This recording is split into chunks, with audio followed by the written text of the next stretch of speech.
Welcome to the deep dive. We've got quite a range of sources today. We're looking at everything from natural disasters, geopolitical tensions, some really sad travel stories, and even, well, the future of information itself. That's right. And our job here is to really dig into these different global stories, pull out the key facts, the things that, really matter.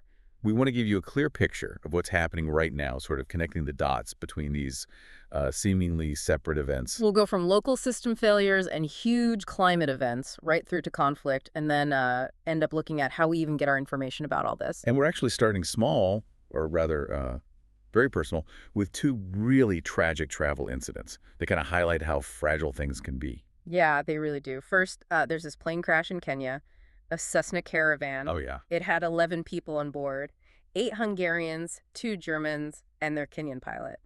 It crashed in Kwale County just after takeoff. And everyone on board died. Sadly, yes, Yeah. all 11, including 2 whole families, kids involved too. Just awful. One victim I read was Gyula Sulas, a longtime supporter, president actually, of a boxing club back in Hungary. That's right. But the bit that really stands out in the reports, for me at least, is the note about the investigation. You mean the 2018 audit, where Kenya's accident investigation performance was flagged as below the global average? Exactly. That context is crucial, isn't it? It immediately makes you ask questions about the underlying safety systems. Were they really up to scratch? It suggests a potential systemic issue, definitely. And then we jump across the world to another kind of system failure, right? On the Great Barrier Reef. Yeah, quite different circumstances, but still tragic. An 80-year-old Australian woman. She was on a cruise, the Coral Adventurer. And she went missing. She did. She was found dead on Lizard Island. Apparently, the ship had left without her. How does that happen? I thought they counted everyone. Well, the report says she'd stepped away from a group hike to rest. The ship sailed, and it was only hours later they realized she wasn't on board. They turned back, searched. And found her the next morning. That's terrible. What are the experts saying? They're quoted saying this kind of thing should be really rare. Cruise lines apparently have clever tech electronic systems, to track passengers getting on and off. So the tech failed? Or the procedure? That's what the Australian Maritime Safety Authority, AMSA, is looking into now. How did that supposedly fail-safe system break down? Right. So from failures in tech and auditing, let's scale up dramatically. Hurricane Melissa. Wow. Yes, this one was huge. Described as one of the strongest Atlantic hurricanes ever observed, basically since records began. And the most intense storm to hit Jamaica in almost 2 centuries. That historical context is just, it's staggering. It really tells you the scale. Okay, let's break down the numbers. It hit Jamaica as a Category 5, sustained winds of 185 miles per hour. That's 298 kilometers per hour, just immense force. The UN coordinator on the ground called the damage tremendous, unprecedented devastation. And the impact on people. Jamaica's population is about 2.8 million. And the prime minister declared the whole country a disaster area. You've got 15,000 people reported in shelters. Right. And this is critical. Over 530,000 people without electricity. Over 500,000. 500,000 without power. I mean, what does that really tell us about climate preparedness in the Caribbean right now? It feels like even with warnings, the infrastructure just can't cope with this level of storm. I think it shows the intensification speed is the real problem. It's outpacing our ability to prepare. Climate scientists are pointing this out. How fast did it intensify? Melissa's winds doubled. They went from 70 miles per hour to 140 miles per hour in just one day. One day. Wow. And that kind of rapid spin-up is being linked more and more to, human-driven climate change. The oceans are heating up so fast, it makes these storms harder to predict, harder to prepare for. And it wasn't just Jamaica. The reach was wider, wasn't it? Oh, definitely. Terrible floods in Haiti, especially in Petit Gave. The Landigue River overflowed, 25 people killed there. And elsewhere. Reports mentioned 4 deaths in Jamaica itself, and 1 person missing in the Dominican Republic. In Cuba. It hit there, too. It did, along the southern coast. Even though it had weakened by then, down to a Category 2, they still had to evacuate over 735,000 people. Just shows the threat level even after it peaked. So from nature's uncontrollable power, we have to shift now to deliberate human conflict. Sudan. Yes. The reports coming out of El Fasher after the Rapid Support Forces, the RSF, claimed control. They are deeply disturbing, large-scale atrocities. Particularly focus on medical facilities, it seems. That's what the World Health Organization and the Sudan Doctors Network are reporting. It's just horrific. At the Saudi maternity hospital, they're saying over 460 patients and staff were killed. Killed inside the hospital. The Sudan Doctors Network used the phrase, they killed in cold blood everyone they found inside. Just chillin'. And we need to remember the context here. The RSF, they came from the Janjaweed militias, didn't they? Exactly. The same groups accused of genocide in Darfur back in 2003. It's a direct lineage. And the U.S. government actually formally stated back in January that the RSF had committed genocide in this current conflict, too. Right. And it's not just witness accounts, though those are powerful. There's satellite evidence analysis, too. From Yale. Yes, the Yale Humanitarian Research Lab looked at imagery around El Fasher. They found, and I'm quoting, evidence consistent with mass killing. What kind of evidence? They specifically noted things like clusters of white objects near the hospital, potentially bodies, and reddish discoloration on the ground. Also signs of systematic killing near the city's earth walls and at an RSF detention site, which was Grimley, a former children's hospital. God, and what are civilians saying? People who were there? They described fighters going house to house, beating people, shooting people, many dying right there in the streets. There are also accounts of sexual assault, extortion. Has the RSF leadership responded? Their leader, General Mohammed Hamdan Dagalo Hemeti, he acknowledged abuses and said there'd be an investigation.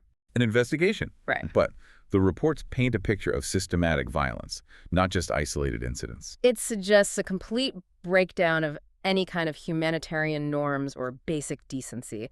Just immense suffering. It really does. Okay, let's pivot again. From that kind of devastating large-scale war to a much more sort of calculated geopolitical friction, Lithuania and Belarus. Yeah, the scale shift is huge, but you can still see the deliberate nature of the tension, and the immediate trigger is almost bizarre. Balloons. Balloons. Like party balloons? Not quite. Balloons apparently used to smuggle cigarettes across the border, and these balloons caused repeated disruption to air traffic at Vilnius airport. Seriously, for how long? 3 days straight, Friday, Saturday, Sunday, flights suspended multiple times. And Lithuania thinks this wasn't just random smuggling attempts gone wrong. No, officials there are calling it a deliberate act by Belarus, which is, of course, allied with Russia. Lithuania's NATO, EU bordering Kaliningrad, they see it as a kind of pressure tactic, a bit of hybrid warfare. Testing the boundaries, maybe. So what did Lithuania do? They reacted pretty firmly. They extended the closure of 2 border crossings with Belarus for another month. Which crossings? The Alvachininkai crossing is being closed completely. Medinkai will be restricted, though there are some exceptions for, like, EU citizens and Russians with specific transit documents for Kaliningrad. So they're sending a message.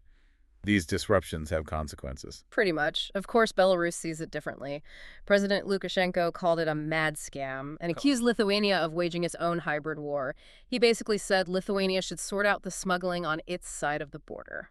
It really shows how even seemingly small things like smuggling balloons can be amplified into these tense border standoffs, especially on NATO's eastern edge. Absolutely. A microcosm of wider tensions. Okay.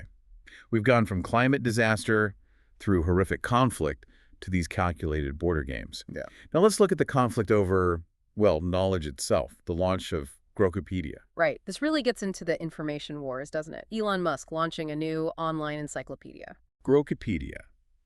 And it uses his AI chatbot, Grok, from XAI, for fact-checking. Is that the idea? That's the claim, yes. It uses Grok for, quote, fact-checking. So what's driving this? Why create a competitor to something like Wikipedia? Well, Musk hasn't been shy about his views. He's called Wikipedia Wokepedia. He accuses it of having a strong liberal bias. Okay. So Grokipedia seems positioned as an alternative, particularly perhaps for conservatives, people on the right in the U.S. who maybe feel that mainstream or traditional sources, including Wikipedia, aren't trustworthy. It's explicitly ideological, then, in its framing. It certainly seems that way, but the crucial thing analysts are pointing out in the sources is how it actually works, or rather, how we don't know how it works. What do you mean? It apparently uses an obscure model. There's no human editorial oversight mentioned, unlike Wikipedia's community editing. And there's a real lack of transparency about its sources. Where does it get its information? Experts looking at it say it seems to give significant weight to things like Reddit posts and blog entries, sources that don't usually go through rigorous journalistic or academic vetting. Right, that sounds problematic, Yay. especially if it's supposed to be an encyclopedia. Yeah. And didn't the Grok AI itself have issues with disinformation before? It did, yes. There were instances reported where it shared harmful misinformation, including anti-Semitic tropes. Yet Musk is claiming Grokipedia will exceed Wikipedia by several orders of magnitude in breadth, depth, and accuracy. That's a bold claim given the concerns about the process and the AI's track record. It is, and that lack of transparency about the AI, the sort of black box nature of it, is worrying experts. We're already seeing examples of, let's say, selective information. Like what? While the sources point out that the Grokipedia entry on Elon Musk himself, while apparently longer than the Wikipedia one, completely leaves out a widely reported incident. Which incident? The one where he made a hand gesture at a rally that many people interpreted as resembling a Nazi salute. It's Yeah. just not there in the Grokipedia entry. So omission as a form of bias, potentially driven by the algorithm or its inputs. Exactly. The argument might be that taking humans out makes it objective, but it seems you're just replacing human bias with algorithmic bias, curated through opaque processes and questionable data sources. And while Wikipedia definitely gets accused of bias too, usually left-leaning bias. Right, but its whole model is based on collaborative editing, open discussion pages, source citing. There are checks and balances, even if imperfect. Grokipedia seems to lack that, at least currently. So we tie all this together. The scale of the crises we've discussed today is immense. Climate change hitting hard, horrific violence in Sudan. And to even begin addressing those, you need some kind of shared understanding of reality, right? A baseline of agreed upon facts. We've seen uncontrollable nature, deliberate human cruelty, systems failing, and we end on this meta problem. Our shared knowledge base itself seems to be fracturing. And that's the really worrying thought, isn't it? If we can't even agree on the basic information in an encyclopedia because it's being filtered through these ideological lenses, whether human or algorithmic. Then what hope do we have of actually solving the massive real-world problems, like Hurricane Melissa's aftermath, or holding the RSF accountable in Sudan? It makes mobilizing any kind of collective will, political or humanitarian, so much harder. It really underscores the need for you, for everyone listening, to be incredibly critical about where your information comes from. You have to interrogate the source of the source, now more than ever. Understand the potential biases, the motivations, the processes behind the information you consume. Absolutely. Well, thank you for joining us for this deep dive into today's source material.